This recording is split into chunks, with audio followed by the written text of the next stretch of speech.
مسلمان پر دوسرے مسلمان کے 5 بنیادی حقوق حدیث میں آئے ہیں۔ رسول اللہ نے فرمایا، صحیح مسلم کی روایت کے مطابق، 1 سلام کا جواب دینا۔ جب کوئی مسلمان تمہیں سلام کرے تو اس کا جواب دو۔ وعلیکم السلام کہنا واجب ہے۔ 2 چھینک کا جواب دینا۔ اگر کوئی چھینک مار کر الحمدللہ کہے تو جواب میں رحمک اللہ کہو۔ 3 دعوت قبول کرنا۔ جب کوئی مسلمان تمہیں ولیمہ کھانے پر بلائے تو اس کی دعوت قبول کرو بشرطے کہ کوئی شرعی رکاوٹ نہ ہو۔ 4 بیمار کی عیادت کرنا۔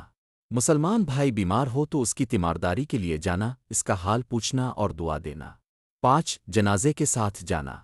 جب کوئی مسلمان فوت ہو جائے تو اس کے جنازے میں شریک ہونا اور نماز جنازہ پڑھنا۔ نوٹ: بعض روایات میں 6 حق بھی آتا ہے۔ جب وہ تم سے نصیحت طلب کرے تو اسے نصیحت کرو۔